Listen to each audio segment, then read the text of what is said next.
Assalamualaikum warahmatullahi wabarakatuh. Hai everyone, perkenalkan kami mahasiswa dari program studi manajemen dakwah semester 6. Di sini kami membuat video untuk memenuhi tugas ujian tengah semester mata kuliah perilaku konsumen. Perkenalkan anggota dari kelompok kami. Yang pertama ada saya sendiri, Sally Permatasari dengan NIM B94219096. Nama saya Safiana Novianti dengan NIM B94219097. Saya Sofia Rizkiatul Aisyah dengan NIM B94219098. Nama saya Valinta Faiza Rohma dengan NIM B94219100. Baik, selanjutnya kami akan menjelaskan mengenai manfaat perilaku konsumen. Manfaat perilaku konsumen adalah yang pertama untuk membantu mengidentifikasi barang yang sedang dibutuhkan atau sudah usang atau tidak layak.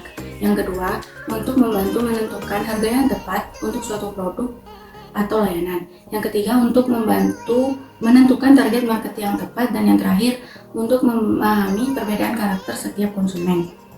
Saya akan menceritakan beberapa impian saya. yakni saya ingin menjadi wanita muslimah yang bahagia dan sukses di dunia dan akhirat, memiliki sebuah usaha yang nantinya bisa membantu banyak orang, serta saya bisa memberangkatkan kedua orang tua saya haji. Baik, di sini saya akan menyampaikan impian-impian saya. Sebenarnya saya memiliki banyak sekali impian, tetapi di video kali ini saya akan menyampaikan sedikit impian-impian terdekat yang ingin saya capai. Yang pertama adalah saya ingin lulus kuliah 7 semester atau 3,5 tahun, dan saya ingin membuka bisnis yang mana nantinya dapat saya gunakan untuk bersama-sama memberangkatkan orang tua saya. Untuk impian saya di sini di video kali ini saya akan menjelaskan beberapa impian saya. Yang pertama yaitu bisa punya paspor yang penuh dengan stem dari berbagai negara. Mungkin bagi sebagian orang tersebut ya sepele, tetapi bagi saya itu merupakan salah satu impian terbesar saya untuk punya paspor yang penuh dengan stem dari berbagai negara. Karena saya sangat penasaran dan ingin belajar bagaimana sih budaya-budaya dari negara-negara itu dan bagaimana keindahan negara selain negara Indonesia. Dan selanjutnya yaitu bisa daftar haji plus sekeluarga. Untuk impian saya selanjutnya yaitu punya bisnis makanan.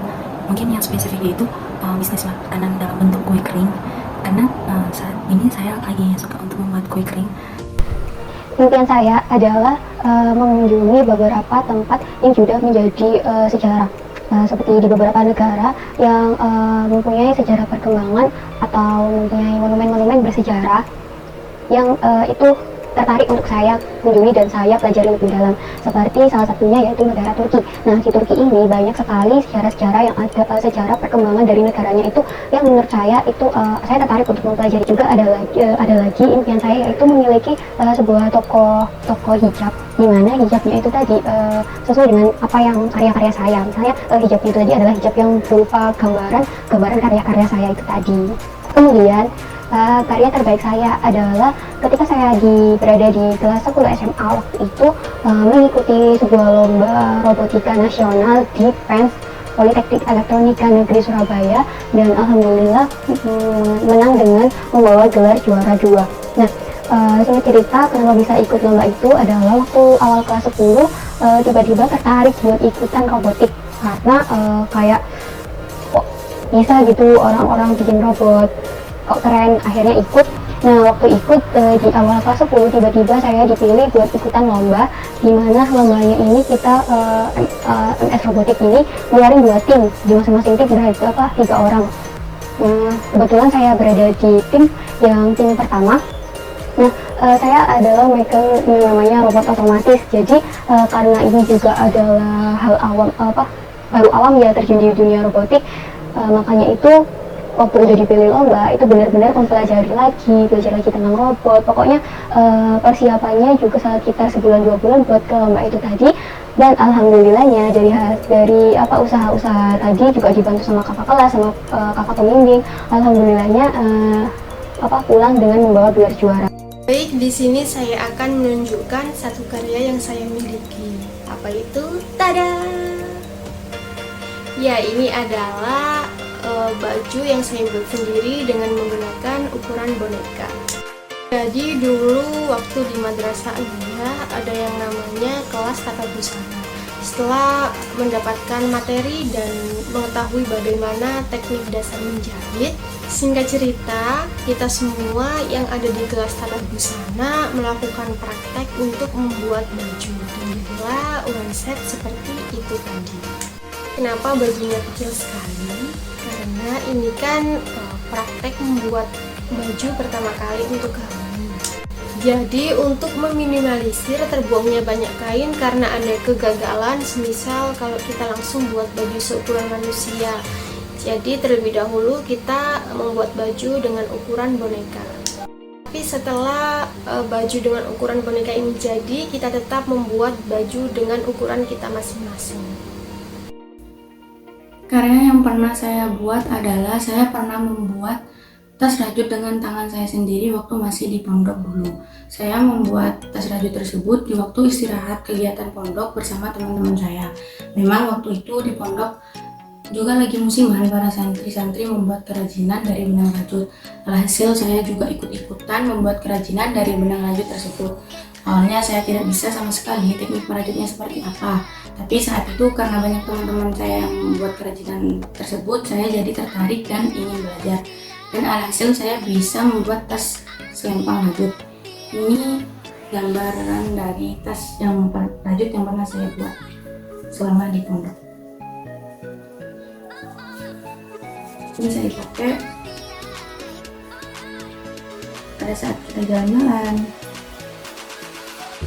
Untuk karya di sini saya akan menampilkan dua karya saya. Yang pertama yaitu buku ini yang berjudul Semesta dengan kebanyakan sekilas memori sejarah kita. Sebenarnya buku ini merupakan kumpulan dari tulisan beberapa orang yang dibukukan. Walaupun buku ini tidak diterbitkan secara resmi, tetapi saya ikut senang dan bangga menjadi salah satu bagian atau salah satu orang yang menulis dan menyumbangkan tulisan di dalam buku ini. Waktu itu saya menulis tulisan bertema romansa dan saya juga menjadi editor tata letak untuk buku ini. Buku ini diterbitkan waktu saya kelas 12 SMA. Selanjutnya yaitu foto ini. Foto ini diambil pada tahun 2015 awal di Kuala Yogyakarta. Ini merupakan kegiatan outbound yang diadakan SMA saya. Waktu itu mengapa ini menjadi salah satu karya terbaik saya karena pengambilan foto ini yang lumayan susah karena saya harus menaiki beberapa tebing untuk mendapatkan atau untuk mengabadikan momen ini. Dan soalnya yaitu saya bisa bahagia dapat mengabadikan momen di mana mereka dapat tahu lepas sejenak melupakan beban mereka. Padahal sebelumnya mereka ini sempat mengeluh karena banyaknya kegiatan yang diadakan dan mereka ikuti. Bahkan mereka ada yang menangis karena terlalu banyak tugas yang diberikan.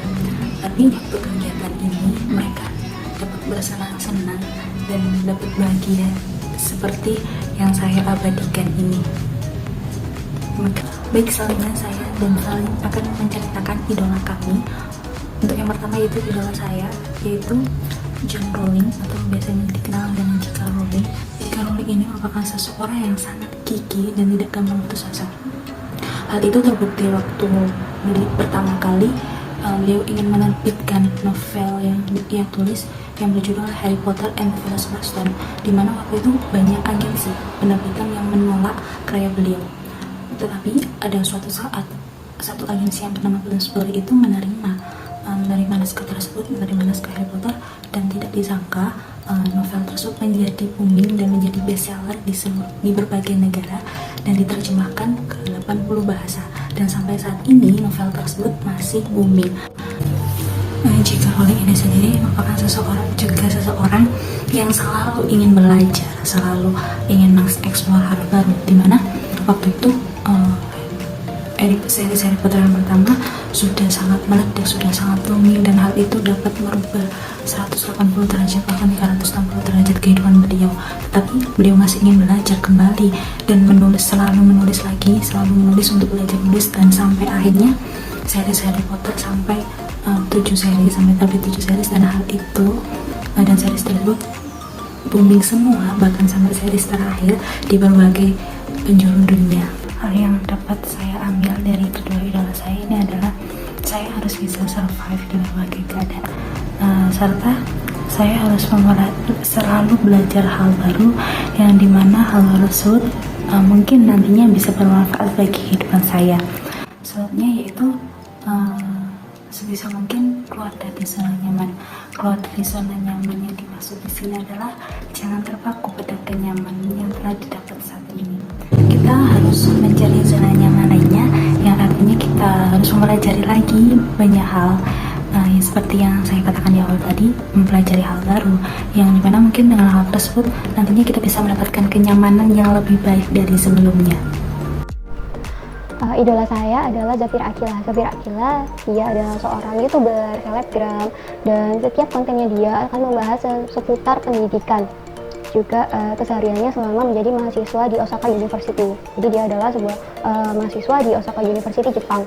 Nah, dia juga adalah founder dari akun Instagram Tahu Lebih, di mana Tahu Lebih ini menjelaskan atau memaparkan lebih tentang pendidikan seksual sesuai dengan ajaran Islam.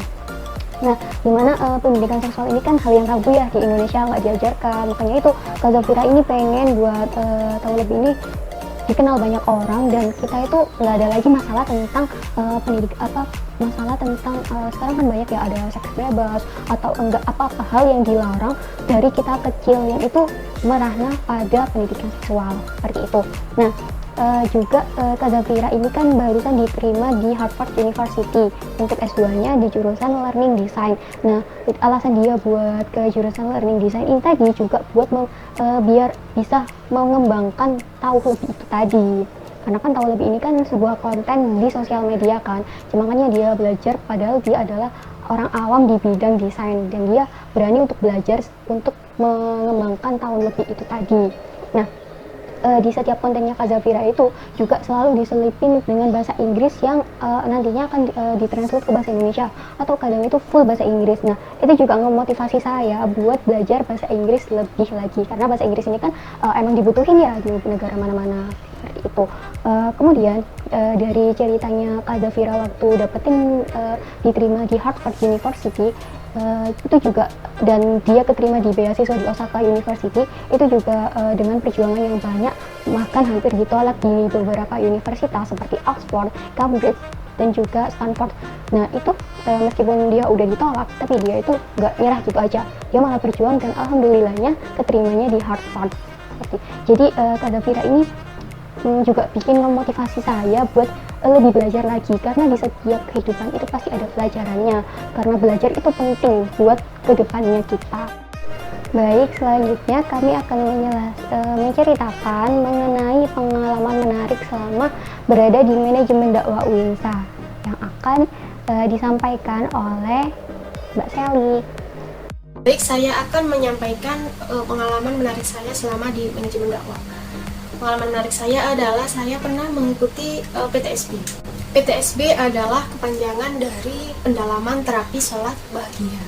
PTSB merupakan sebuah kegiatan yang memberikan bimbingan dan praktek sholat agar seseorang bisa memahami dan memantapkan keyakinan akan kebesaran Allah, akan penyelesaian semua masalah menuju hidup yang bahagia. Dalam melaksanakan PTSB ini, kita dibimbing langsung oleh salah satu guru besar Fakultas Dakwah dan Komunikasi, yakni Profesor Ali Aziz, yang dimana Profesor Ali Aziz ini adalah founder dari PTSB. Kegiatan PTSB yang saya ikuti ini bukan hanya sekedar kegiatan seminar saja, tetapi di dalamnya juga ada kegiatan praktek sholat, di mana dijelaskan bagaimana sholat yang benar itu agar mendapatkan ketenangan batin. Dan pada saat itu, Prof. Ali Aziz menjelaskan bahwa sebaik-baiknya rencana manusia, rencana Allah pasti lebih baik. Beliau menjelaskan juga bahwa pada saat sholat, semua manusia itu sama di mata Allah. Tidak ada yang lebih kaya, tidak ada yang lebih pintar, mereka semua sama. Mereka memiliki tujuan yang sama, yaitu sama-sama tunduk dan bersujud kepada Allah. Tidak ada kasta di antara mereka. Setelah mengikuti kegiatan PTSB tersebut, saya bisa lebih bersyukur atas segala nikmat yang telah diberikan Allah kepada saya. Dan saya lebih ikhlas dalam menghadapi ujian yang diberikan oleh Allah, karena saya yakin Allah tidak akan memberikan ujian di luar batas kemampuan hambanya. Baik, selanjutnya kelompok kami akan menyampaikan harapan kami untuk anak muda. harapan besar dari kelompok kami untuk anak-anak muda saat ini adalah Lebih banyak membaca literasi, agar tidak mudah termakan berita hoax. Lebih bijak lagi dalam bersosial media. serta lebih sadar dan peduli akan lingkungan sekitar. Sekian penjelasan dari kelompok kami. Mohon maaf apabila banyak kekurangan dan kesalahan. Wabillahi taufiq wal hidayah. Wassalamualaikum Wassalamualaikum warahmatullahi wabarakatuh.